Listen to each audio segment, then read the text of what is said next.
je peux pas concevoir quand, tu sais, même que ça soit un courtier, que ça soit, tu sais, comme n'importe quel domaine, je peux pas concevoir qu'un professionnel ne s'expose pas là-dessus, tu sais.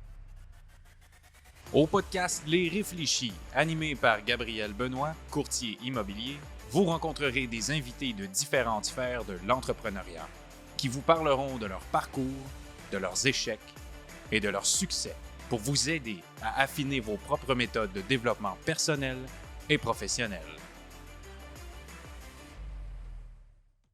Bienvenue à l'épisode 3. En partant, je me le mets là en face. Bienvenue à l'épisode 3 du podcast Les Réfléchis. Aujourd'hui, j'ai la chance d'avoir Élie Lemieux avec moi aujourd'hui, entrepreneur, créatrice de contenu. Salut Élie. Allô? Comment ça va? Matin, ça va bien, toi? Ben oui, ça va bien. Merci d'être là. Ça fait Merci. plaisir. Je suis content d'avoir la chance de pouvoir te parler ce matin avec ton gros background en entrepreneurial. Je pense qu'il y aura plein de belles choses que tu es capable de nous partager. Puis, j'aimerais ça un peu que tu me parles de toi, qui tu es, un petit peu de ton parcours, parce que, bon, ben, on va avoir la chance de te connaître un petit peu plus, là. Fait que dans le fond, moi, si je te racontais rapidement comment toute cette épopée entrepreneuriale-là a commencé, en fait, j'étais une étudiante en art plastique au cégep. Fait que dans le fond, on remonte à mes jeunes 18 ans. J'ai maintenant 31 ans, on se rappelle. Puis, en fait, c'est ça, j'ai débuté au cégep, j'étais en art plastique. L'école, bon, ça allait. J'étais intéressée par tout ce qui était créatif, tout ça. Qu'est-ce qui était plutôt comme communication, ben pas communication, mais plus les cours de base, vraiment comme français écrit, la philo, tout ça. Je rushais un brin. Fait que je me suis ramassée à être top dans mes notes en art, mais je me suis fait expulser du cégep parce que j'avais eu des échecs dans le fond, fréquents dans certains cours. Puis comme on sait bien, le système d'éducation au Québec ne te permet pas de poursuivre tes cours quand tu coules littéralement 3 fois une classe au cégep. Mhm. Puis à ce moment-là, je me rappelle que j'étais dans tu sais, j'ai 18 ans, tout ça, on sort beaucoup. Puis ma mère, à l'époque, m'avait dit « Ah, t'es vraiment bonne en maquillage. Tu sais, tu devrais comme peut-être comme t'informer si tu pourrais pas trouver un emploi pendant que t'étais à l'école là-dedans, genre cosméticienne, quelque chose comme ça. » Puis à ce moment-là, je me rappelle que quand j'ai reçu la notice que j'étais renvoyée du collège de Valleyfield pour, en fait, les notes qui étaient manquantes, je me suis même pas comme posé de questions. J'ai juste pas voulu nécessairement l'annoncer à mes parents. Puis je me suis tournée de bord avec un grand changement de carrière. Puis j'ai dit beau moment pour partir en maquillage, puis vraiment partir comme ça. Fait que ce que j'ai fait, c'est que j'ai appliqué dans un collège privé qui était le collège Interdac La Salle pour aller faire une certification en maquillage professionnel, sans nécessairement mentionner à mes parents donc que j'avais été kick-out du cégep. Puis mon père m'avait mentionné, ben c'est tes choix, fait qu'on va t'aider, on va te supporter là-dedans. Si tu décides d'aller en maquillage, dans le fond, tu décides pas d'aller à l'université. Puis juste pour mettre en contexte, c'était les mêmes coûts qu'une session comme qu'à l'université. C'est dispendieux, là. C'était vraiment dispendieux. Puis moi, je voyais vraiment ça comme une belle opportunité de carrière de comme rejoindre la créativité, la beauté, puis tout ça. Puis là, c'est à ce moment-là qu'en débutant mon cours en fait en maquillage, je me suis lancée vers un emploi qui était cosméticienne temps partiel pendant que j'étais au collège, dans le fond, en ville. Puis là, j'aimais tout le temps comme écrire. Tu sais, moi, j'écrivais toujours comme j'avais tout le temps des brèches, en fait, de cahiers avec des trucs d'écrits dedans. J'avais des blogs quand j'étais jeune, tu sais, des fameux Skyrock, tout ça. Là, j'ai vraiment comme tout fait ces plateformes-là. Puis à ce moment-là, je me rappelle, j'ai 18 ans, je suis à Montréal, en fait mes chiffres à la pharmacie, puis je me rappelle que j'aime écrire, fait que je suis comme tu sais, je vais partir un blog. Mhm. Fait qu'à cette époque-là, on est en 2010, si je me trompe pas, je pars une page Facebook qui s'appelle Classy Lipstick. Puis là, c'est un blog beauté. Fait que moi, je parle des nouveautés maquillage, des crèmes à utiliser, de quoi utiliser, quoi ne pas utiliser. Puis je parle vraiment constamment de sujets qui touchent un peu le lifestyle, tout ça, mais ça commence comme ça. Puis, à cette époque-là, en fait, je surfe un peu là-dessus. Il y a des marques qui commencent à m'approcher. Puis là, je suis comme, OK, il y a une opportunité. Ouais. Tu sais, j'avais 500 abonnés. Après ça, 1000. Puis, tu sais, c'était dans le temps qu'Instagram débutait. Tu sais, je pense que l'app venait d'arriver. Fait que c'était sur Facebook, c'était sur Instagram. Puis là, ben, avec le temps, les années, c'est comme vraiment devenu une genre de, comment je pourrais dire, une genre de référence, mettons, mode, beauté, Classy Lipstick. Tu sais, j'étais connue régionalement, j'étais connue à Montréal. Les gens commençaient à me reconnaître pour ce que je faisais. Fait que c'était comme de l'influence à bon niveau, tu sais. Puis à ce moment-là, je vais toujours me rappeler, un moment donné, quelqu'un m'avait mentionné, tu sais, il faudrait que tu partes avec un site web, puis vraiment que tu Faire une business, là, ouais, littéralement, c'est là. ça, tu sais, que tu te places en ligne parce que quand tu vas avoir un blog.com, par exemple, tu vas te faire pas mal plus voir, tu sais, en matière de SEO, tout ça. Fait que je me rappellerai toujours comme au bout de certaines années, j'ai fait la transition du Facebook et Instagram vers un site web vraiment pour écrire, puis tout ça, puis aller chercher comme un plus gros range, mettons, de possibilités, puis d'opportunités business. Faut dire qu'à cette époque-là, le marketing d'influence, tu sais, ça n'existait pas. Là. On parle de comme en 2010, là, ça fait vraiment un moment. Fait que je me mets en ligne, puis je commence à faire mes trucs, comme vraiment comme je fais un lancement du site web, tout ça. Puis à ce moment-là, quelqu'un me demande mot pour mot, ça serait quoi ton plus grand rêve comme, mettons, carrière? Puis je me rappelle, encore à ce jour, c'était mon lancement dans le Vieux-Port de Montréal, dans un resto qui est maintenant fermé. Puis j'étais avec mes amis, ma famille. Puis je réponds à cette question-là. Un jour, ça serait d'avoir mon agence de com. D'avoir une agence, c'est comme d'avoir une business. À ce moment-là, je travaille, je suis encore dans le domaine des cosmétiques. J'écris sur mon blog. Je suis jeune, je fais mes trucs. Tu gagnes ta vie avec ça, là. Ouais. OK. Ben, en fait, avec mon salaire de cosmétique. OK. Ben, en fait, je n'étais même pas en cosmétique à ce moment-là. Quand ça s'est arrivé, j'avais un emploi. J'étais comme représentante interne aux ventes pour une compagnie de OK. cosmétiques XYZ là, qui s'occupait des salons d'esthétique, dans le fond. Puis à ce moment-là, tu sais, moi, je suis vraiment comme dans ce monde-là. Je tripe, j'ai du fun. Puis je vois une opportunité carrière qui est à Montréal, qui est dans une grosse marque, en fait, côté mode. Puis ils cherchent un social media spécialiste. Fait que là, j'applique sur ce poste-là. Puis ils sont super impressionnés par, comme, mettons, d'où je viens, tu sais, qu'est-ce que je fais, qu'est-ce que je représente. Puis j'applique sur le poste à Montréal. Mais tu sais, moi, je suis une petite fille de campagne. Genre, on en parle souvent, tu sais, comme je suis une fille de région, Montréal, 55 minutes de la maison. C'est correct pour un emploi, gagne un meilleur salaire, on va le faire. Puis là, je me mets à faire les allers-retours Montréal, la maison. Puis, je me rends compte que c'est vraiment pas le vibe que j'aime de cet emploi-là en question. Puis, il y a quelque chose qui fait que je me sens pas super accomplie puis que je me sens complètement désorientée, mais j'essaie puis genre, je donne le meilleur comme que je peux. Puis ma mère, à ce moment-là, me répétait toujours, dans un emploi, tu as 3 mois pour poser des questions, tu as 3 mois pour vraiment comme apprendre le travail puis ainsi de suite. Et finalement, au bout de 2 semaines, je me fais congédier de ce Arrête dream donc. job-là OK. qui est comme wow à mes yeux puis qui est tellement quelque chose, tu sais. Puis je me rappellerai toujours à ce moment-là, il y a une fille que je côtoyais, que j'avais rencontrée par la bande d'un ami entrepreneur qui m'avait comme demandé de l'assister dans sa gestion de réseaux sociaux. Mais tu sais, à cette époque-là, je faisais mes réseaux sociaux, je faisais, bon, les siens, puis j'avais genre un resto qui était comme le resto pub d'un de mes amis, tu sais.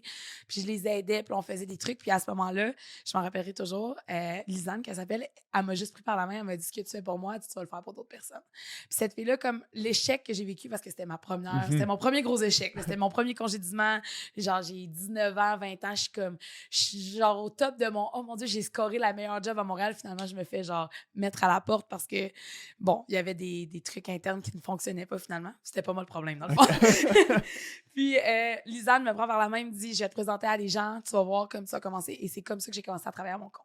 OK. Et j'ai commencé à gérer 2-3 pages professionnelles de compte, en fait, en tant que gestionnaire de réseaux sociaux.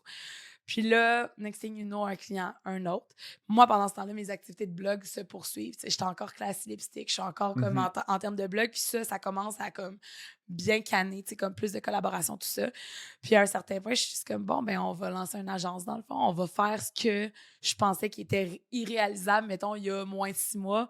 Ben on est rendu là. Tu l'essayes, là. C'est ça. Fait que dans le fond, à un certain point, je fais juste me dire, OK, je pars, puis j'appelle ça l'agence, c'est le mieux. Fait qu'à ce moment-là, j'ai lancé mon agence il y a maintenant 7 ans. Puis c'était vraiment, tu sais, comme j'avais quelques clients. Puis tu sais, en termes d'agence, on s'entend, j'ai été toute seule pendant des années, mais c'était vraiment de créer comme les services que les entrepreneurs avaient besoin dans le temps, qui était gestion de médias sociaux, création de contenu. Tu sais, au départ, là, je faisais tout avec mon cell. On est vraiment loin de ce qu'on fait aujourd'hui. Puis tu sais, aujourd'hui, 7 ans plus tard, ben tu sais, là, j'ai une partner en or, j'ai des projets vraiment intéressants. On travaille avec des particuliers, avec des grosses marques. On travaille avec des gens qui ont vraiment besoin genre de cet entourage-là pour comme faire grossir leur projet puis leur business. Comme toi, d'ailleurs, la raison pour laquelle on s'est rencontrés. Mais ça l'a vraiment parti comme d'un résultat d'échec qui m'ont amené genre à créer comme un peu genre je dirais comme un peu la vie que je voulais puis la carrière que je voulais, parce que si on retourne dans ce temps-là, ça n'existait pas. 2, si tu sortais puis tu te lançais, même juste aller appliquer dans des agences, il fallait que tu sois comme genre blindé de diplômes puis que tu sois capable de prouver, mais tu sais, moi, j'ai aucun diplôme. Fait que je suis vraiment juste partie je me suis fait foutre à la porte du cégep, je me suis tournée vers quelque chose qui me passionnait, puis de fil en aiguille, vente, communication, beauté, écriture, gestion de médias sociaux, création numérique. Puis là, on est là quasiment 10 ans plus tard dans un domaine qui est 100% comme créé sur mesure pour moi, dans le fond. Puis, c'est une vraiment belle histoire. Là. De où ça part de loin. Puis je me pose la question, justement, à chaque fois que tu vivais un rejet comme ça, on peut appeler ça un rejet ou un échec, en guillemets, c'était quoi ton mindset par rapport à ça quand ça l'arrivait? Ben, je te dirais que mettons, si je qualifie ces 2 premiers rejets-là, j'appellerais plus ça une redirection. Parce que dans la vie, on dit il n'y a rien qui arrive pour rien. Puis clairement, mettons, le cégep, c'était pas surprenant dans le sens que je me suis rendu compte que sais, je suis arrivée à un moment où j'ai rencontré tellement de monde. C'est comme si moi, le cégep, là, ça a été genre mon busy bee, là. Genre, c'était Mhm. vraiment du PR, là. J'ai rencontré plein de gens, je me suis fait plein d'amis. J'avais beaucoup de connexions. Puis je te dirais que même regardant la personne, l'humaine que j'étais à ce moment-là, j'étais très quantité, non pas qualité. Tu sais, moi, là, genre, je me suis fait des contacts, j'avais le numéro de tout le monde. Je sortais les vendredis, il y avait genre quatre per drink. Genre, tu sais, c'était vraiment Ouais, ouais, ouais. comme... J'ai profité du cégep comme étant vraiment là pour aller me faire un peu un nom. Puis, ben, c'est mes notes qui ont mangé la claque parce que, tu sais, je veux dire, à sortir, à Mhm. manquer des cours, à faire ça. Puis tu sais, c'est quand même un peu ironique quand tu repenses que, dans le fond, j'ai coulé 3 fois mon français 1, qui est de l'écriture, puis de la Ouais, littérature. Puis aujourd'hui, je gagne ma vie parce que j'étais en communication, c'est puis fou, surtout là. parce que j'écrivais. Tu sais, moi, j'ai commencé, je me suis fait spotter parce que j'étais blogueuse, fait que j'écrivais, tu sais. Puis quand tu repenses, c'est comme, je me rappelle exactement d'être dans mes cours, puis genre de me dire, je m'en fous de savoir pourquoi Jean de La Fontaine, dans les fables, voit le vent, entend genre la lumière, comme Mhm. pour vrai, j'en ai rien à battre, comme ça m'intéresse pas. Fait que c'est comme si tout le côté créatif sur moi était bon à ce moment-là, puis que le côté plus comme, mettons, tu sais, comme technique, vraiment comme école, ça, j'avais mangé la claque. Fait que c'était pas surprenant, ce rejet-là. Tu t'attendais un petit peu à Je le comme savais ce qui ça s'en venait là. fonctionnera Ouais, pas, c'est là. ça. Puis j'étais comme, on dirait, j'avais suivi une moule d'aller au cégep juste pour comme suivre ma gang, tu sais, comme, tu Mhm. sais pas trop. Puis quand ça a été le temps, en fait, de l'emploi, de perdre l'emploi que j'avais tellement espéré. Puis tu sais, moi, j'avais annoncé ça comme genre, tu sais, je me rappelle encore d'écrire le statut Facebook qui annonce que je m'en vais. Dans le temps que- qu'on faisait les statuts. Exactement, des statuts pas trop tôt, là, tu Ouais. sais, dans ce temps-là. Je me rappelle d'avoir écrit ce statut-là, de le partager sur Facebook, d'être tellement fière, puis d'avoir genre 550 likes, genre sur mon statut, parce que tout le monde est comme, oh my God, genre la compagnie, genre, c'est le fit parfait, tu sais, tout le monde était super fier de moi. Puis je me rappelle de comment Oups, pardon. Je me rappelle de comment je me sentais, en fait, à ce moment-là, puis de comme, tu sais, quand tu rames, mais que tu sens que tu rames pas dans le bon sens, là, tu rames à contre-courant, c'était ça. Puis c'était comme je dis, c'est pas une question d'expertise parce que j'ai amené des opportunités. J'ai fait comme, tu sais, c'était un poste de social media spécialiste, mais genre, j'ai Mhm. amené des opportunités PR, tu sais, comme, parce que j'étais déjà un peu dans l'influence puis tout ça. Puis, tu sais, c'était vraiment juste une question de hiérarchie. Quelqu'un qui était pas. C'est vraiment niaiseux, mais à ce moment-là, j'avais 16 000 abonnés sur Instagram, puis la personne n'a pas vraiment bien digéré ça, puis m'a Oh, remercié. tant que ça. Ouais, OK. c'était comme un peu genre un sentiment, mais c'est OK. c'est vraiment des détails vraiment anodins, là, mais comme Mhm. à ce moment-là, c'était quelqu'un qui était en position elle souhaitait avoir ce lifestyle-là un peu. Puis c'est comme sentir un peu en compétition. Puis genre, tu sais, j'ai daté 2 semaines. Puis je Mhm. faisais très bien le travail. Fait que, tu sais, ce moment-là, quand j'ai reçu la rencontre, en fait, puis la nouvelle qui me remerciait, j'étais cassée en deux, là. Tu sais, moi, ça faisait des années Ben que oui. j'avais même plus besoin d'appliquer pour me trouver une job. Le monde venait me chercher. Tu sais, mes derniers emplois, les gens m'appelaient, hey, on a entendu dire que tu cherches une job, on aime vraiment ce que tu fais, on te Mhm. connaît d'Internet, on te donne un poste, tu sais. Fait que c'est quand même intense de passer à ça, à genre te faire remercier 2 semaines après quand tu as l'impression que tu as tout donné puis tu as tout voulu bien faire pour un poste que finalement, quand tu repenses avec du recul, genre, premièrement, comme un cubicule fermé, qui veut travailler dans ces conditions-là? Genre, même pas, genre, tu sais, en 1980 quasiment, là, Ah comme ouais. thinking, là.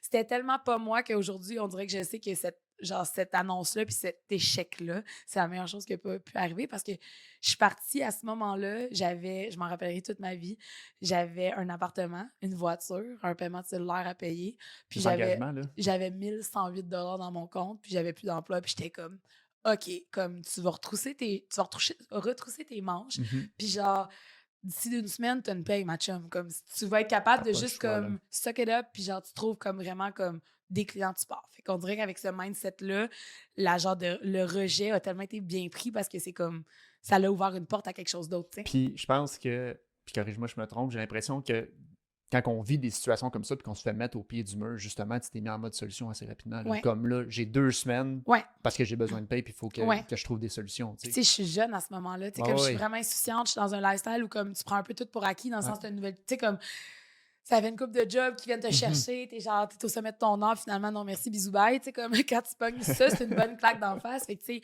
j'avais comme pas le choix de me mettre en mode solution puis de comme vraiment juste me débrouiller. Puis j'ai tout le temps été un peu de même, tu sais, comme Mhm. dans la vie en général, juste quand je me suis fait mettre dehors du cégep, tu sais, je me vais toujours m'en rappeler. Ma mère savait pas, mais elle était comme, t'es-tu sûre que le maquillage, tu sais, parce qu'il fallait pas leur dire, tu sais, c'était une bonne astuce. Ils l'ont littéralement su, genre quasiment 8 ans plus tard, là. C'est vraiment, ça a été un Ah ouais, secret pour très vrai? bien gardé. Il là là, OK. Mais, tu sais, je me rappelle que comme ma mère, elle m'avait dit, t'es sûre que tu vas être correct? Puis j'avais dit, maman, peu importe ce qui arrive, je vais être correct. Je vais Mhm. trouver une façon, mais je vais être correct. Je le sais que je suis comme dédiée à des choses plus grandes. Puis ça, je le savais. Mhm. Depuis que j'ai genre 17 ans, j'avais comme un feeling de il va y avoir des gens autour de moi, comme les gens vont savoir qu'est-ce que je fais, qui je suis. Tu sais, genre, je savais que j'allais pas être Céline Dion, là, comme c'est correct, mais genre, tu sais, juste de comme, je savais que j'allais faire quelque chose qui allait avoir un genre de positionnement, qui allait toucher des gens, j'allais être comme, avoir une certaine exposure. Je savais pas qu'est-ce que j'allais faire, mais je savais que j'allais comme Mhm. faire quelque chose dans un milieu où j'allais être dans le entertainment, mettons, comme quelque chose comme ça, puis... Puis ça t'a emmené vraiment, je pense, des belles opportunités parce qu'en date d'aujourd'hui, tu as fait des partenariats avec Ford, je pense, Ouais, récemment. ouais, Comme là, tu as commencé à te faire un plus gros, mais tu avais déjà un bon réseau de contacts, mais là, ouais, tu as commencé à te faire encore plus connaître. Puis c'est là, ça. partage-moi, c'est quoi, là, tu as eu des partenariats récemment qui fait que. Ouais. Ben, dans le fond, là, c'est parce que ça s'entrecroise beaucoup, parce que c'est ça que j'ai toujours expliqué aux gens, c'est que Élie Lemieux, elle a comme 2 personnalités Ouais. qui sont vraiment fortes. Ça va être, dans le fond, l'agence, Ouais. puis tout ce qui est création de contenu. Puis tu sais, je sais qu'on vit dans un monde où les influenceurs, là, c'est comme, c'est une nestique de bonne cible pour se faire lancer des roches. Tu sais, c'est vraiment un milieu que les gens comprennent pas, que les gens savent pas. Mais tu sais, moi, j'ai jamais été dans le monde de genre l'influence comme voici une crème, je pose à côté Mhm. de la crème. Tu sais, moi, je suis dans un monde où j'ai écrit des articles, j'ai rédigé vraiment comme des chroniques, j'ai participé à des reportages, tu sais, je suis allée à Radio-Canada, tu sais, j'ai fait vraiment plein de trucs. Mais je te dirais que depuis comme les dernières années, ça fait environ 5 ans là, que le marketing d'influence a vraiment pris une place, peut-être 6-7 ans en fait, excuse-moi. Dans ma tête, on est toujours en 2021, genre, En le temps 2023, avance ça va vite. finalement. Mais je te dirais que ça fait comme 5-7 ans environ que les compagnies ont vraiment comme pris de l'avant avec le marketing d'influence. Mais tu sais, j'ai fait ça pendant des Mhm. années pour des crèmes gratuites, puis comme... Mais en même temps, je me rappelle que quand j'avais 21 ans, puis la première fois que L'Oréal, Clarins, Ouais. puis tout le monde t'écrit, t'es comme « Oh my God, ils savent je suis qui », tu sais. Fait que c'est encore plus favorable pour moi de savoir que je suis partie puis j'appréciais ces petites choses-là. Puis que là, mettons, 5 ans plus tard, je reçois un coup de fil. Je me rappelle toujours, exemple, Art Transat m'appelle, on a un voyage de presse à faire, tu visites 8 hôtels, 8 destinations au Wow. Portugal, puis tu pars. Puis t'es payé. Wow. Puis t'écris un article, puis tu dois faire des photos. Attends, tu es en train de me dire, je vais gagner ma vie en faisant quelque chose qui me passionne, qui est la com, la création, Mhm. puis tout ça. Puis tu sais, c'est comme partie de tout ça. Fait que là, depuis, tu sais, j'ai eu des belles collaborations. Tu sais, notamment, tu parlais de Ford. C'est quand même assez chéquant quand tu Ben reçois oui. un appel de Ben oui, quelqu'un ben à oui. LA qui dit « On te veut dans un commercial, on te fly à Los Angeles, tu as une pub à tourner, c'est un tournage de 8 heures, ça va être diffusé mondialement en français, tu décides. » Puis tu sais, aujourd'hui, comme mes amis sont comme « T'as-tu un escape parké dans le cours? Genre, qu'est-ce qui c'est quoi? » Tu sais, mais au final, c'est genre une des plus grosses opportunités que j'ai eues dans ma vie. Mhm. Puis c'est une voiture, mais tu sais, j'ai commencé à parler de lip gloss quand j'avais 18 ans. Fait que tu sais, c'est comme, c'est ça. Puis c'est vraiment toujours des beaux projets. Tu sais, je travaille avec des petites marques, je travaille avec des grandes marques. Pour moi, c'est vraiment toujours important de travailler avec des marques côté comme marketing d'influence qui me rejoignent. Mhm. Tu sais, je vais te donner un exemple. J'ai reçu souvent des demandes de cachets. Pour exemple, les gens ils voulaient qu'on fasse des campagnes de shampoing. Fait que, mettons, j'avais des marques X de shampoing de pharmacie qui m'écrivaient puis qui m'offraient à coût de très bons cachets, mettons, de faire des collabs. Mais moi, je refusais parce que ça fait des années que je suis vendiquée Rastas, on va dire. Fait que, tu sais, je restais tout le temps dans les opportunités selon, mettons, mes valeurs. Mais j'allais vraiment me promener avec des brand deals qui étaient vraiment le fun puis comme qui collaient puis qui étaient payants aussi au final parce que, veux pas, on paye pas nos loyers avec des Mhm. crèmes puis des lip gloss non plus, là, tu sais. Ouais. Puis là, aujourd'hui, tu as ton agence. Ouais. Puis là, justement, tu as des clients indépendants, des plus petits comme des plus Ouais. gros. Est-ce que tu peux me parler un petit peu de la pertinence pour justement la présence en ligne aujourd'hui? Parce que j'ai l'impression que même si je ramène ça à mon domaine à moi, Ouais. que ce soit en immobilier, c'est important d'être présent. C'est important que les gens te voient parce qu'aujourd'hui, tu n'as plus les publicités dans les journaux, des choses comme ça, si j'applique ça à mon domaine Ouais. à moi. Ben, t'en as encore, mais ça va toucher un certain type d'âge. Exactement, tu sais. ça va être différent Ouais. en termes de clients cibles. Ouais. Mais comme, est-ce que toi, tu vois des répercussions justement avec les gens que tu travailles, le fait d'être hyper présent en ligne, d'être structuré, d'avoir des calendriers éditoriaux? Est-ce que tu vois Les fameux calendriers éditoriaux. les fameux calendriers? Ben, ça a un impact pour vrai. Ouais. Je suis curieux de savoir ton avis par rapport à ça, les résultats Ouais. de se mettre l'avant en ligne. Oui, mais tu sais, c'est sûr que on est en 2023, tu sais, le en ligne a tellement fait une croissance Mhm. vraiment fulgurante depuis les dernières années, tu sais, comme juste, tu sais, c'est niaiseux, mais comme même toi, tu sais, je veux Ouais. dire, comme tu as commencé, tu nous as approchés en étant courtier, puis là, on se parle 6 mois plus tard, puis on est en train de tourner un podcast, tu sais. Ouais, C'est vraiment, ça, c'est tu sais, quand même comme... quelque chose. Exact. Fait que, tu sais, comme, je pense que le en ligne a vraiment une croissance fulgurante, mais s'adapte et devient toujours comme une situation un peu différente au Exact. fil des années, tu sais. Tu sais, moi, au départ, je me rappelle comme quand on prenait des mandats en réseaux sociaux en 2017-2018, on était comme, ben, tu sais, c'est comme votre portfolio en ligne, tu sais, c'est comme vraiment votre carte Mhm. d'affaires, il faut que vous soyez là, mais tu sais, aujourd'hui, c'est plus pourquoi tu n'es pas là, puis pourquoi tu n'as pas pensé à faire X, Y, Z pour faire en sorte que ton audience sache en fait qu'est-ce que tu vends, qu'est-ce que tu proposes, qu'est-ce que tu offres comme produit ou comme Mhm. service, puis tu sais, de vraiment être là, mais de sortir aussi de qu'est-ce qui est, je dirais, numériquement correct, tu sais, d'aller dans des chemins qui n'ont pas été vraiment comme explorés. Tu sais, comme là, on a livré un mandat cette semaine avec une marque de spiritueux. Puis, tu sais, nous, on savait que la marque de spiritueux avait détrôné, ben, je vais en parler vite, là. Mettons, on a signé avec Distillerie Trois-Lacs. Puis, c'est un brand local dans ma région. Puis, ils ont signé le plus gros événement local. Puis, ils sont devenus partenaires majeurs pour remplacer, je te dirais, l'Auto-Québec qui était partenaire majeur. Ils ont pris la place de l'Auto-Québec. C'est devenu la scène Distillerie Trois-Lacs pour le festival des régates, en fait, ce week-end-là.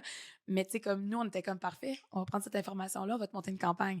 Fait qu'on a monté une campagne de clips humoristiques, de tournage. On était. Mais tu sais, il aurait pu juste dire on est partenaire majeur. Mais tu sais, c'est d'aller au-delà de ça puis de créer des opportunités, en fait, puis de changer qu'est-ce qui est concret pour quelque chose qui est comme c'est concret, mais ça vient rejoindre une créativité puis sortir justement des sentiers battus pour te faire voir, tu sais, puis te mettre out there. Là, parce qu'à un moment donné, tout le monde fait un peu la même chose. Il faut juste que tu ouvres les portes puis que tu essayes autre chose justement pour comme te faire voir puis que tu restes vraiment actif, créatif, constant puis surtout à l'écoute de c'est quoi les trends actuels. Tu sais. Puis j'aimerais ça que. Parce que j'ai des amis dans l'entourage, des courtiers, qui sont comme ah, moi, les réseaux, j'ai pas envie, j'ai pas le goût d'aller m'exposer là-dessus. Puis je suis conscient que ça l'amène des clients, que ça l'amène justement une belle notoriété, une présence, un portfolio en ligne quand même. Tu dirais quoi à ça aux gens qui disent ah non, moi, j'ai une business, mais j'ai pas le goût d'aller là-dessus, tu sais. You snooze, you lose. Ouais, littéralement. Là. Pour vrai, tu sais, moi, je peux pas concevoir quand... Tu sais, même que ça soit un courtier, que ça soit, tu sais, comme n'importe quel domaine, je peux pas concevoir qu'un professionnel ne s'expose pas là-dessus. Tu sais, dans le sens comme... Tu sais, il y a des gens qui sont vraiment pas à l'aise d'être out there. Il y a des gens qui sont pas à l'aise de prendre même des photos, là. Tu sais, c'est vraiment... Ah, c'est pas donné à tout le monde d'être capable de te mettre devant une caméra. Je me rappelle au début, mes premiers, là, c'est le jugement des autres aussi. Ouais. Mais comme là, tu t'en vas te mettre en photo. Je me suis fait écœurer. Ouais, en voulant tu dire. sors d'une zone de confort, là, vraiment. Là. Oui, exactement. Tu sais, comme il faut que je me mette de l'avant, il faut que je prenne des photos. Mais ça, c'est pas tout le mannequin. monde. Hein? Ouais. Tu sais, même moi, quand j'ai commencé, mettons, mon blog, là, le monde, il riait de moi là, au début. Là. Genre, moi, je commençais, mettons, je disais que j'étais blogueuse. Le monde me disait, t'es blagueuse, tu racontes des jokes. J'étais genre, c'est pas drôle, mettons. C'était vraiment comme un domaine. Fait que peu importe comme l'exposure que tu fais, mettons, sur Internet, c'est sûr que tu as un jugement qui vient avec ça. Peu importe que tu sois blogueur ou que tu sois juste un professionnel qui veut comme step up sa game de présence parce que les gens sont pas nécessairement, ils s'attendent pas nécessairement à ça de toi. Mais tu sais, quand une agence te dit OK, on va trouver la solution, tu veux te mettre out there, on va t'accompagner, ben là, t'as pas le choix d'écouter qu'est-ce qu'ils te proposent. Fait que là, c'est là que ça sort vraiment d'une zone de confort.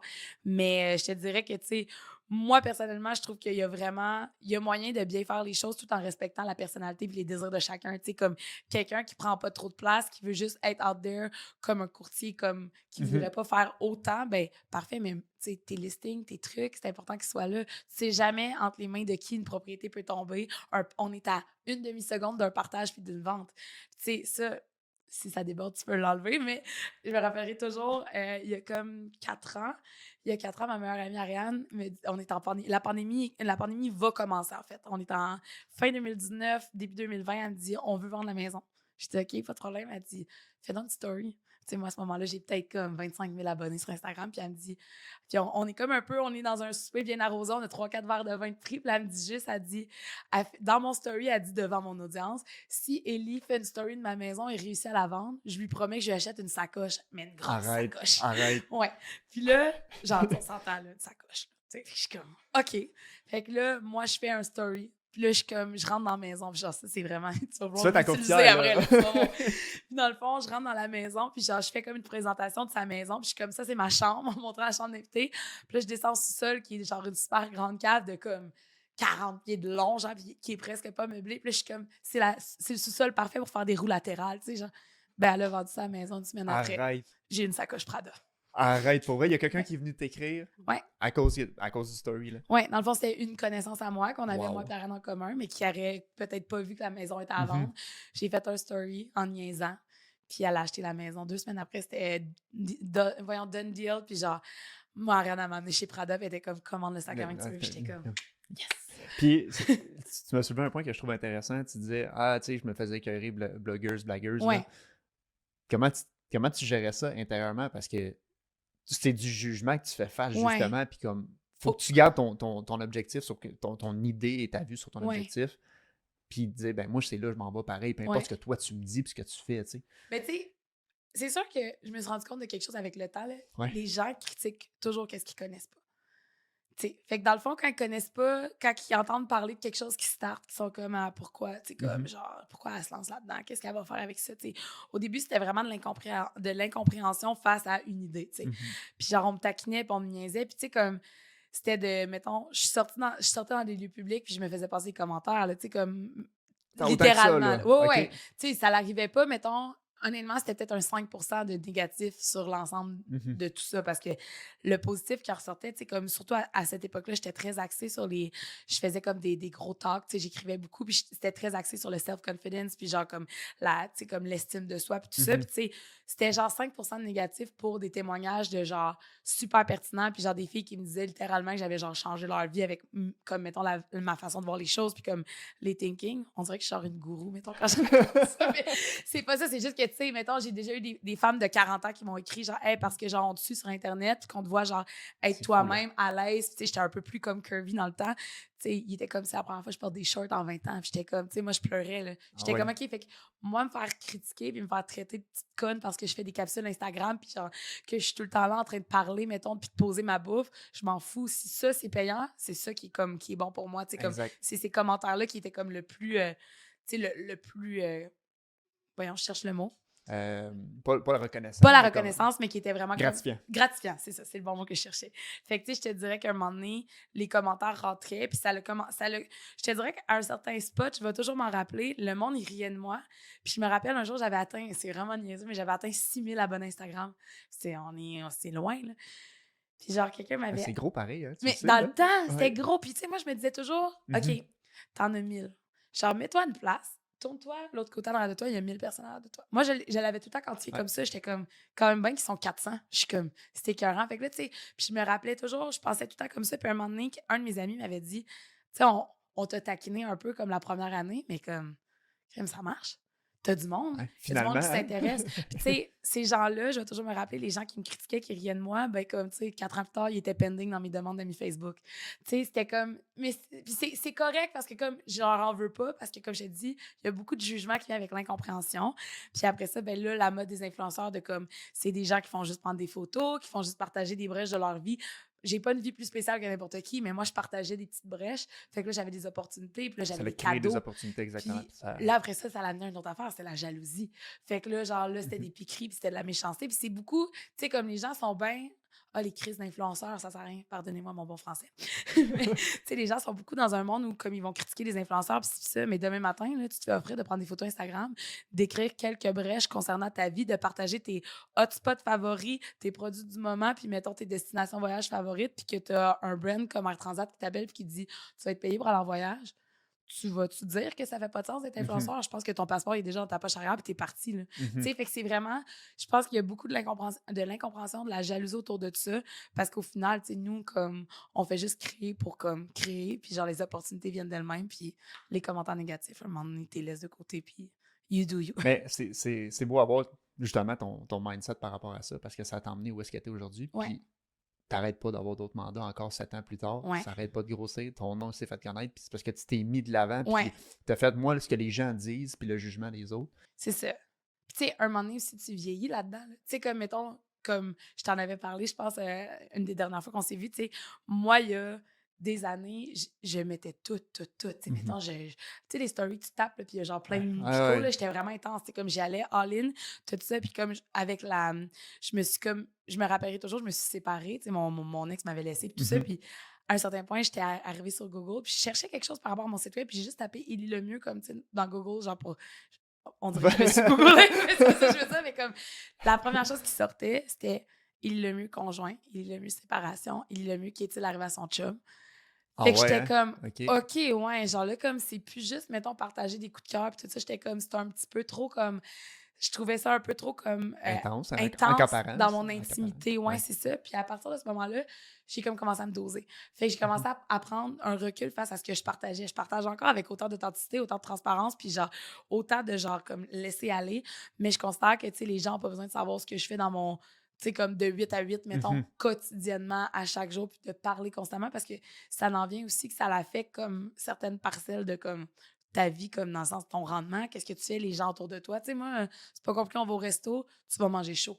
Ouais. Je prends ma photo, tu t'en es sûrement pas rendu compte que j'ai pris une story, puis genre, c'est fait, merci, bonsoir. C'est la même chose pour des mandats. Moi, faut pas que ça soit compliqué. Faut que ça soit, genre, mettons, tu vois que ton amie, elle a fait une collab, t'es contente pour elle, genre, ça look bien, c'est le fun, mais genre, c'est pas tiré par les cheveux, c'est pas quelque chose qui est comme pas représentatif. Fait que j'essaie toujours de garder un peu ce côté-là, mais Instagram. Moi, je me suis fait dire que 3 stories par jour, c'était assez. Bravo, courtier. Mon Dieu, je serais bien si j'avais juste 3 stories à faire par jour pour genre être out there, tu sais. Puis, mettons, est-ce que tu aurais un conseil justement pour les entreprises qui cherchent à grossir en ligne, justement? Parce que les gens, ils n'ont pas ils ont pas de guide par rapport à Ouais. ça, vraiment. OK, tu peux faire affaire avec une agence comme toi, justement, mais comme, qu'est-ce que tu conseilles aux gens qui veulent grossir leur présence en ligne, justement? De toujours être authentique, c'est la chose la plus payante. Tu sais, comme dans le sens que ce soit des petites ou des grosses entreprises, les gens, ils veulent être au courant de ce que les gens font puis de qui sont les gens aussi. Tu sais, comme nous, c'est comme un des conseils qu'on donne le plus. C'est on essaye de l'appliquer beaucoup, de mettre l'humain de l'avant. Puis, tu sais, comme de toujours, en fait, aller, de se dire comme, OK, moi, mettons, là, je serais comme quelqu'un qui est dans l'audience de cette marque-là. Qu'est-ce que genre, est-ce que ça, c'est pertinent?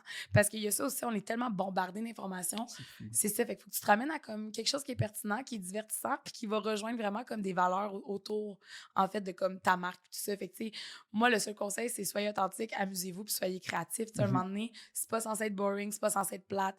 Tu sais, si c'est pas à l'image de ta personne puis de ta business, il y a quelque chose que tu fais pas comme du monde. Puis ça, c'est certain, tu sais. Un bon conseil, j'aime ça. Puis, mettons qu'on s'écarte un petit peu du sujet des réseaux Vas-y. sociaux, puis qu'on s'en va vers ton parcours immobilier. Parce que tu as un parcours immobilier aussi, puis Ouais. on en a parlé brièvement, pas trop en détail. Est-ce que tu peux m'en parler? Peux-tu Oui. m'en parler brièvement de, Oui. de comme ton parcours, justement, Ouais. Dans le fond, immobilier, avec ta maison, la maison la familiale. maison familiale? Ouais, ben dans le fond, tu sais, c'est comme dans le fond, moi, ma mère, elle était malade pendant 6 ans de temps. Fait que moi, j'avais toujours habité dans cette fameuse maison-là qui est au bord de l'eau à Saint-Zotique, qui est une petite région près de Vaudreuil, Vaudreuil-Soulanges et Valleyfield, près des lignes d'Ontario. Puis, on est au bord de l'eau, je grandis là. Puis, à un moment donné, je pense que j'ai 20 ans, puis je suis comme dans un mood où je suis en appartement, tout ça, puis j'essaie de penser à mes futurs projets, puis je suis comme, OK, tu sais, éventuellement, je pense que je serais bien dans un condo à Vaudreuil, tu sais, comme, je suis désillusionnée, ben raide, tu sais, comme à ce moment-là. Puis, les choses arrivent. Ma mère est malade, ça fait déjà quelques années. Puis, à ce moment-là, en fait, je pense que j'ai 23 ans, si je ne me trompe pas. Mon père me dit, écoute, il faut comprendre que la maison familiale, là, j'ai comme garoché ça un peu n'importe comment, mais il faut comprendre que la maison familiale, c'est une maison qu'on pourrait appeler un duplex, dans le fond. Mais c'est pas un duplex genre 2 parties égales collées ensemble. C'est plus, si on avait à le diviser, c'est un 70-30. Fait que la maison familiale prenait 70 de la bâtisse. Puis le 30 était un appartement qui était un 5,5 sur 2 étages. Un petit appart cute, cozy, une cuisine vintage avec du bois teint vert. Tu sais, comme vraiment genre Ça revient à style mode en passant. surf house. C'était très, très rétro. Mais l'appartement en tant que tel, dans le fond, quand ma mère est tombée malade, mon père m'a dit, écoute, si tu veux revenir en fait à la maison, moi, je suis prêt à comme remercier nos locataires. Puis ils ont eu des locataires toute leur vie, dans le fond, OK. mes parents. Fait que, tu sais, moi, j'avais grandi là aussi en vivant avec cet aspect-là, tu sais. Fait que quand il m'a mentionné, il dit, je suis prête à te laisser le loyer à côté, je te l'offrirais pour 500 par mois. Puis, dans le fond, ça serait littéralement comme ton appart, tu serais à côté, s'il y a quelque chose pour ta mère, tu sais, comme, ainsi de suite. Fait que j'accepte le deal, mais je chiale un peu. Je suis comme, tu sais, j'ai 20 ans, je suis comme, je peux pas croire que tu me charges 500$ quand, genre, un propriétaire qui me connaît pas me charge 530 par mois avec des électrons inclus. Je radote, là, tu sais. Puis là, mon père, il est comme, tu arrête de te plaindre, c'est un appart à 975 par mois dans ce temps-là. Puis je suis comme, OK, tu sais, puis genre, bref, j'accepte le deal, je vais de l'avant avec ça. Il faut savoir que c'est ça, ma mère, elle était malade pendant 6 ans du cancer, puis tout ça. Puis c'était, tu sais, comme elle avait pas d'espérance de vie. Bref, pour pas tomber dans le trop deep, mais littéralement, à la fin de sa vie, en fait, dans ses derniers jours, elle était au centre de soins palliatifs. Puis il faut comprendre que moi, tu sais, mon père, c'est un chasseur, c'est un pêcheur, c'est un homme qui est très dans sa, tu sais, c'est la maison, c'est le chalet du grand-père qui a construit sa maison par-dessus. Tu sais, c'est comme, ce lieu-là est familial à la base, a une histoire. Tu sais, mes parents recevaient tout le temps la famille. Puis c'était vraiment comme un lieu rempli d'histoire. Puis ma mère, elle m'a mentionné, elle dit, la journée où moi je pars, elle dit, faut savoir que la maison, c'est vrai, il y a un détail important, la maison est à vendre depuis OK. 2 ans. La maison, il y avait une pancarte à vendre dessus depuis 2 ans. Parce que ma Dans ce mère était temps-là, plus capable. ça se vendait pas autant rapidement qu'autre chose. Non, c'est ça. Ma mère était plus capable de l'entretenir parce qu'elle était super malade. Puis elle arrêtait pas de dire, je veux juste plus petit, je veux juste plus petit. Puis le 70 la maison familiale, c'est une grosse maison, tu sais. Puis il y a le terrain, il y a le bord de l'eau. Fait que, tu sais, elle disait, j'ai plus le temps d'entretenir, je suis malade, ton père travaille encore. Tu sais, comme, on veut plus petit. Puis ça faisait 2 ans qu'il était à vendre, puis il n'y avait jamais eu un offre, jamais une demande de visite. Je m'en rappellerai encore, je pense qu'elle était à 569 000 dans ces années-là. En fait, on parle de 2014-2015. Puis, elle restait 2 ans à vendre. Puis là, c'est ça, ma mère, dans ses derniers jours, m'a mentionné, il me dit, si tu enlèves le bord de l'eau à ton père, j'ai l'impression que c'est ton père qui va comme commencer à dégrader. Genre, ça y Mhm. prend son bord de l'eau, ça y prend sa maison, ça y prend sa pêche à chaque jour, tu sais. Puis elle m'a juste mentionné, elle dit, la seule demande que j'ai à vous faire, elle dit, c'est que je sais par contre que si ton père reste dans la grosse maison, il va comme l'échapper, tu sais, dans le sens que ça va être trop gros pour lui. Il faut comprendre que, tu sais, baby boomer, Mhm. mon père arrivait à la maison, son lunch était prêt le soir. Tu sais, comme, Ouais, fait que ouais. maman, c'était la gestionnaire à la maison, papa travaillait, puis ainsi de suite. Fait que quand elle m'a mentionné ça, je savais très bien que dans sa tête, elle voyait que si mon père était dans l'appartement, ça serait plus facile. Fait que ce qu'elle m'a demandé, sa dernière volonté, était qu'on fasse un switch. Fait que moi, je Toi dans la prenne grosse la partie. grosse partie. Elle m'avait dit, elle dit, tu t'inviteras une chum de fille à vivre avec toi au besoin, tu seras seule. Puis elle dit, tu la remets à ton goût, puis elle dit, c'est à toi. Puis elle dit, tu fais ce que tu veux avec ça, mais elle dit, moi, c'est vraiment ce que j'aimerais. Puis quand ma mère est décédée, comme quelques semaines après, puis tu sais, c'était comme un moment de soulagement parce que quand quelqu'un est Mhm. malade pendant 6 ans, on a fait le tour un peu, tu sais. J'ai comme dit à mon père, c'était quoi sa dernière volonté? Puis là, j'ai raconté ça, puis je me rappelle d'avoir vu le regard de mon père s'illuminer, puis faire comme, genre, un peu un soulagement dans le sens, hey, je peux passer mes vieux jours dans ma maison avec Mhm. ma fille. Fait que je vais me rappeler, toute ma vie, on a enlevé la pancarte. Puis j'ai dit à mon père, éventuellement, on va prendre le temps, on va bien faire les choses. Fait que ma mère est décédée en 2017, puis c'est en septembre 2019 que j'ai racheté la propriété. OK.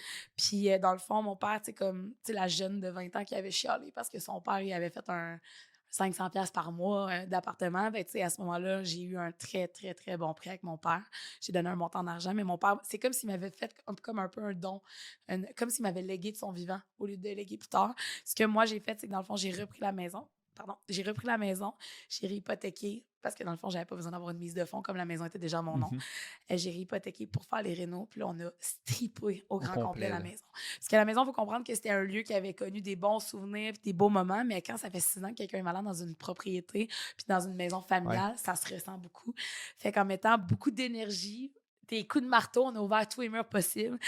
Puis avec une vision que j'avais de cet endroit-là que, tu sais, oublie le fait que je veux un îlot de 13 pieds, que je veux une porte de garage dans ma salle à manger. J'avais une vision qu'un jour, mettons, cette maison-là, ça serait une maison qui serait remplie de lumière, puis de monde, puis que ça serait ça. Puis aujourd'hui, on est en 2023, puis ma maison, c'est genre un lieu de rassemblement. C'est genre tellement lumineux, t'as même pas besoin d'ouvrir les lumières, que le soleil du bord de l'eau rentre. C'est comme, on a vraiment fait un énorme switch. J'ai rénové extérieur, intérieur.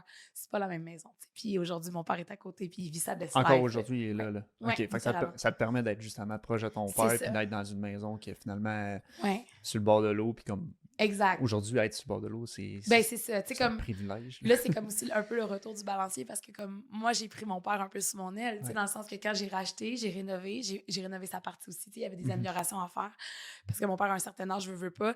Puis aujourd'hui, mon père est sous mon aile dans le sens que, tu sais, je considère qu'il m'a tellement donné quand j'étais jeune que, tu sais, moi, aujourd'hui, mon père paye plus de loyer. Comme, j'ai pas un locataire. C'est mon père demeure à Exact. côté, c'est ma maison, c'est ma propriété, c'est moi qui en prends soin de 100%. Puis moi, mon père, dans le fond, est juste, c'est mon voisin sans frais. C'est tout. Puis le fait justement que tu as cette propriété-là, est-ce que tu as d'autres projets immobiliers? Est-ce que l'immobilier, c'est quelque chose qui, qui t'attire ou tu es comme, ben, moi, je suis correct avec ça, si j'ai une opportunité, c'est tout. Je suis curieux de savoir ta vision d'entrepreneur par rapport à l'immobilier, justement. Ben, tu sais, je considère que pour les entrepreneurs, beaucoup, tu sais, on le sait, on n'a pas de fonds de pension, on n'a pas genre de stabilité ou de plan de match final pour nos vieux jours, tu sais. Je te dirais que pendant les premières années, en fait, où j'ai signé la maison, j'avais vraiment dit à mon père que moi, je veux avoir un bloc, tu sais, je veux avoir des portes. Puis ça, c'était avant que la pandémie explose puis que ça soit rendu la catastrophe. Puis je me rappelle que mon père était comme, tu sais, c'est une super belle idée. Puis surtout, tu sais, aujourd'hui, connaissant le marché, la valeur, tu sais, si la maison était Dans ce 569 000 temps-là, dans le temps, en 2019. aujourd'hui, tu peux comprendre que Ouais, si j'ai c'est mis ça. 220 000 de réno dedans, Mhm. comme c'est un bord de l'eau, tu Ouais. sais, fait que je sais que mettons, j'ai un énorme levier de potentiel. Puis quand j'avais parlé de ça à mon père d'acheter comme des immeubles ou comme faire quelque chose, qui était comme, je comprends, puis genre, je comprends ta motivation, puis c'est vraiment une bonne idée d'avoir de l'immobilier, mais pas au point où tu achètes quelque chose de crade. Tu sais, comme, c'est pas si nécessaire. Puis à ce moment-là, j'avais un ami courtier très proche de moi qui est le père de mes 2 amis, puis qui m'a dit, ton père a quand même raison sur celle-là. Je sais que là, tu veux tout faire, puis tu veux comme être sûr de bien placer tes cartes, mais il dit, un moment donné, il va y avoir une opportunité où tu vas vraiment pouvoir prendre c'est comme l'envol de ce côté-là, si tu veux. Puis il dit, je vais être là pour comme caler la shot. Puis à ce jour, encore aujourd'hui, c'est comme, tu le sais, j'ai eu plusieurs projets entre-temps. Ça s'est un peu délaissé, mais ça serait mentir que de dire que d'ici les prochaines 15 années, je souhaiterais pas acquérir comme des portes ou quelque chose juste pour me placer. Diversifier un petit peu, là. Exact. Mhm. Puis, tu sais, il y a un autre sens aussi que actuellement, tu sais, comme l'appartement de mon père, ça a toujours été un locatif. Fait que, tu sais, puis mon père, comme à un certain âge, mettons qu'on parle dans un futur X, Y, Z où mon père ne demeure plus à côté parce qu'il est placé ou parce que quoi que ce soit, puis que j'ai quand même une possibilité, parce que dans le fond, ma maison a un locatif déjà. Puis, tu sais, j'arrêtais pas de dire, moi, si un jour, exemple, je deviens super riche, ou genre que je hit le gros lot millionnaire, tu sais, moi, mettons, je mettrais la maison de mon voisin à gauche à terre, je bâtirais un garage double, puis je mettrais un autre logement en haut. Fait que, tu sais, c'est comme, j'aurais pas besoin, exemple, d'avoir 16 portes pour être heureuse, mais tu sais, j'aimerais ça avoir comme un petit quelque chose qui ferait juste que ça serait tangible, puis que ça me permette d'avoir comme un petit quelque chose de plus. Mais tu sais, c'est des projets. Mhm. D'autres projets arrivent entre-temps, mais c'est sûr que d'ici comme 40-45 ans, j'aimerais ça avoir comme un autre actif à mon nom, c'est sûr. Surtout qu'aujourd'hui, c'est pas tant évident de réussir à acquérir d'autres actifs, là. Mais je suis toute seule aussi. En plus. Tu sais, comme Ouais, ça, c'est on ça. l'a pas mentionné, mais comme, tu sais, Mhm. je suis entrepreneur. Mhm. Je travaille à mon compte depuis 7 ans. Je suis célibataire, seule, à payer tout. Tu sais, comme, Mhm. ça va bien, je me débrouille super bien, mais quand tu te présentes avec, Ah ouais. mettons, les banques qui t'attendent à coups de batte, là, quasiment, là, Ah faut ouais, comme, clairement. tu sais, puis genre, la maison, quand je l'ai signée, j'ai été vraiment chanceuse. J'ai passé toute seule, tu sais, comme vraiment, tu sais, parce que mes papiers étaient béton, puis j'avais une bonne rentrée de salaire, puis tout ça, mais, tu sais, de partir sur un projet comme ça, quand t'es deux, exemple, Mhm. quand t'es en couple ou quelque chose, t'as 2 fois plus de reins. Fait que, tu sais, ça va bien comme, mettons, quand t'es solide, mais toute seule, je suis un petit peu plus, genre, frileuse de faire ces moves-là en ce moment. Fait que, tu sais, je me dis que dans 15 ans, peut-être 10-15 ans, peut-être que je vais être un peu plus stable pour prendre ces décisions-là. Ben, merci pour le partage de cette belle Mon histoire-là. grand Puis, plaisir. mettons qu'il y a des gens qui sont intéressés à tes services. On te Oui. retrouve où? On me retrouve où? Comment ça Ben, marche? on peut contacter Gab, en fait, qui Ouais, va c'est ça. littéralement, genre, demander nos infos, mais dans le fond, c'est juste l'agence. Fait que c'est vraiment Ok. l'agence. Tu sais, nous, on offre les services de relations publiques, de médias sociaux, création de contenu, les événements aussi, tu sais, quand il y a des lancements, tout ça. Fait que c'est de nous trouver en ligne sur juste.l'agence sur Instagram. Puis moi, puis Alex, ma partenaire, on va prendre plaisir à faire mousser vos projets, très certainement. Merci d'avoir partagé tout ça avec nous aujourd'hui. Ben, merci de Puis, m'avoir écoute, reçu. c'est tout pour aujourd'hui. Parfait. Merci, Gab.